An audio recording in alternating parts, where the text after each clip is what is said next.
So in this video, we're going to continue to solve systems of equations by elimination. But what I want to really focus on here is what happens if the equations start to become pretty messy looking, either with some fractions or with decimals. So a quick reminder from an earlier review lesson that we did that if we want to clear fractions, we can do this by multiplying. So to clear fractions, multiply by the common denominator.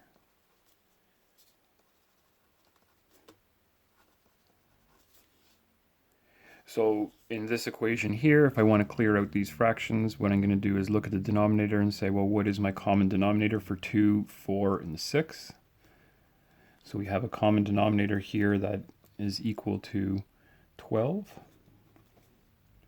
So what I'm going to do is multiply each of the terms, or each of these fractions here, by 12.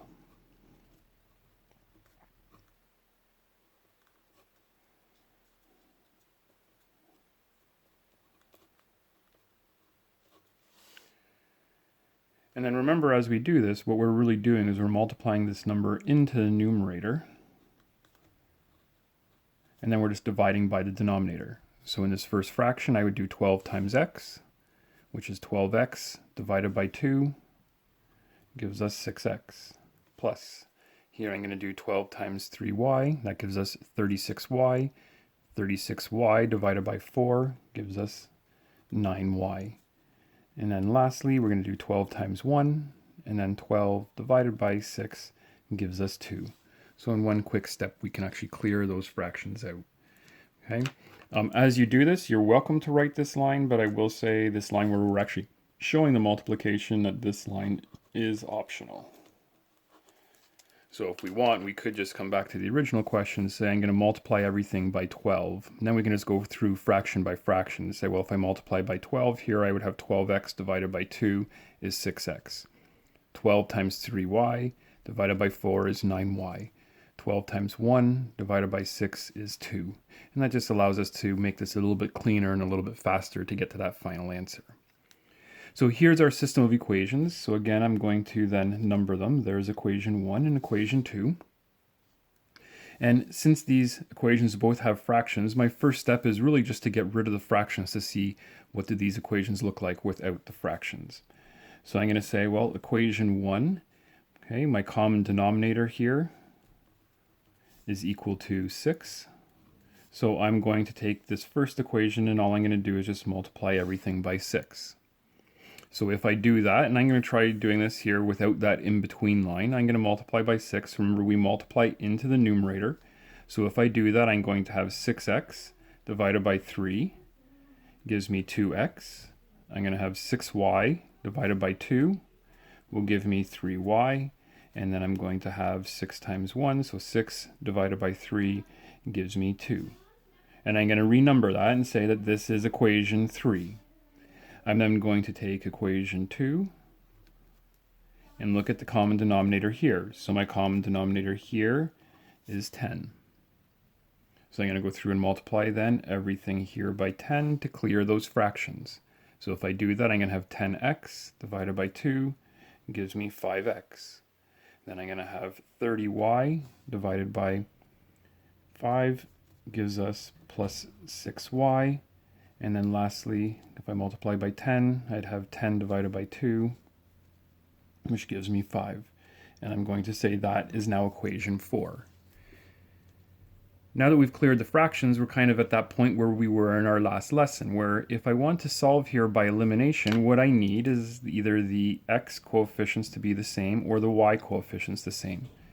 Since these are not the same and these are not the same, I'm now looking at, well, could I multiply either of these, or could I multiply either of these to make them the same? And hopefully we see here quickly that this will be our easier option. If I multiply that first coefficient by 2, I'd be able to make these the same. So this is why we renumber the equations now, because now in my next line I can say, well, we have to do this process again. I'm going to take equation 3 and I'm going to multiply that by 2. So remember, that's the one I want to change to make 6, but if I multiply by 2, I have to multiply each of the terms by 2. So I will get 4x minus 6y equals 4. And we get to renumber the equation again. So now we're up to equation 5. Equation 4 I wasn't going to do anything with. However, we do need the two equations stacked so that we can either add or subtract them here. So I'm just going to put an arrow and say here's equation 4. We're not changing anything. And if we don't change anything, we can actually just leave that as equation 4. So now I have the coefficients on the y here matching. They're both 6s. One is positive, one is negative. That's fine. So this is where I now have them stacked.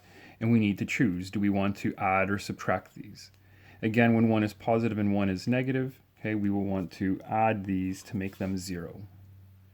So if I add, I'm going to end up here with 9x. If I add my y's, I'll end up with 0. And if I add my constants, I will end up with 9.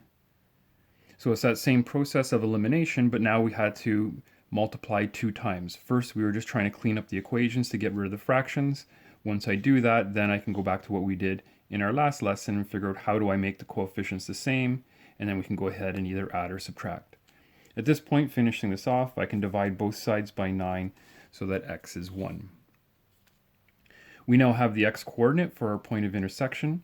So if I want to now find the y coordinate, remember our last step here is that I'm going to sub that back in. So I'm going to say let's sub x equals 1 into, and this is where we now have the option. We don't have to go back to the original equations. I can pick any of the equations that we created here.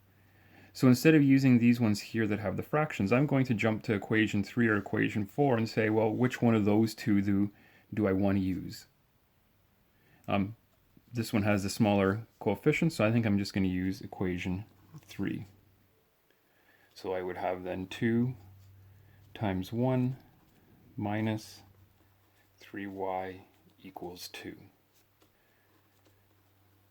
Solving, then we would have 2 minus 3y equals 2. Isolating, I'm going to subtract off the 2 from both sides. So negative 3y is 0. Divide out the 3 from both sides, and y is 0. And then we finish this off with our conclusion. Therefore, the point of intersection is, and we found this point to be 1 and 0. So it's the same process, just an extra step where we're trying to clear out those fractions. Okay. The other thing I want to look at is what happens if that equation has decimals. So it's the same sort of approach where the first thing I really want to get rid of those decimals. So I'm going to say to clear decimals, I'm going to say multiply by a multiple of 10. Multiples of 10, okay, either by 10 or by 100 or by 1,000, okay, and so on and so on. We're going to pick the right multiple of 10 here that will clear out those decimals.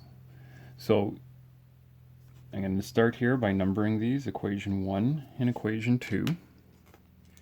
Notice that here we have 1 decimal place. So then we will multiply by 10. If we multiply all those numbers by 10, that'll shift that decimal 1 place and we'll clear the fractions. So I'm going to say let's take equation 1 and multiply that by 10. That'll give us then 6x minus 3y equals 24. And again, as I change an equation, then I renumber it. In the second equation, notice that I have 2 decimal places. So if we have 2 decimals, then I would multiply that by 100 to clear those fractions. So I'm going, to clear those decimals. So I'm going to take equation 2 and multiply by 100. So if I multiply by 100, that will give us 7x minus 4y equals 29. Again, as I rearrange here, what I'm going to do is then renumber that equation.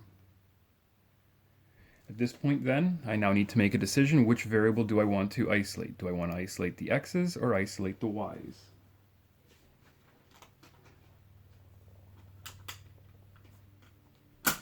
I'm going to focus here, I think, on the y's because the y's are the smaller number. So if I look at the y's here, I need to figure out how do I make those the same.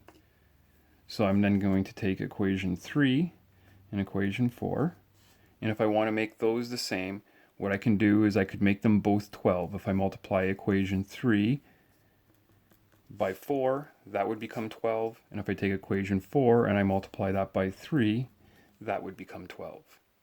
So now we have to crank through our numbers here because I need to multiply everything by 4.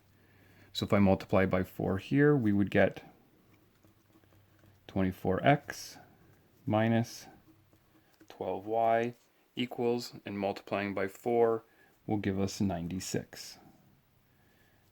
Again, we changed our equation, so I renumber that. If I multiply here by 3, okay, we will get 21x minus 12y, and multiplying by 3 will give us then 87. Again, as I've multiplied, I'm going to renumber this equation. We now have what we were looking for. Okay, we have our two y terms have matching coefficients. Okay, you then need to make a decision. Are we adding or are we subtracting? When the signs here are the same, we want to do negative 12 minus negative 12. So we are going to subtract here. If you're uncertain, you can always pull out your calculator and double check. Okay, especially if you're not strong with your integer skills. You could always try then negative 12 minus negative 12. Does that give you 0? Or try negative 12 plus negative 12. Which one is giving you 0? In this case, subtraction will work. So now I'm going to subtract all of them. That will give me then 3x. If I subtract here, I get 0. And if I subtract here, I get 9. By eliminating the y's, we can now solve for x. So dividing the 3 out of both sides, we now have our x coordinate. Once I've done that, I'm going to now take that answer and sub that back in. So I'm going to say sub x equals 3 into, and again, we have this choice. I could sub it into equation 1, 2, 3, 4, 5, or 6. Any of these would all work and give me the same answer. I don't want to use the decimals. 5 and 6, we actually multiplied and made the numbers bigger, so I'm not going to use those. So I'm focusing on either 3 or 4, and at this point that would be your choice, which one seems easier to work with. I think I'm just going to pick equation 3. Subbing in then 3 into this equation, I would have 6 times 3 minus 3y equals 24. And that's going to give me then 18 minus 3y equals 24. Subtracting off the 18 from both sides will give me negative 3 equals 6. Watch when you do that you don't lose that negative sign here. And then lastly, I'm going to divide by negative 3. So if I divide by negative 3, we end up with y as negative 2. Therefore, our point of intersection is 3 and negative 2.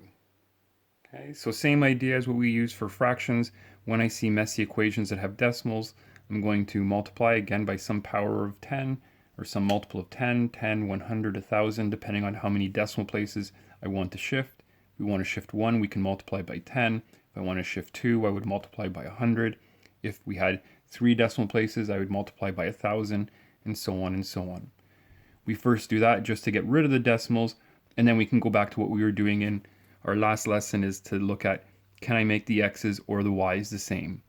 So then we will have to multiply again to match up those coefficients, either for the x's or the y's, and then we're ready to eliminate and finish our solution. Again, there's some practice questions listed for you. Take a look. If you have any questions or difficulties, please let me know. Other than that, have a good day, guys.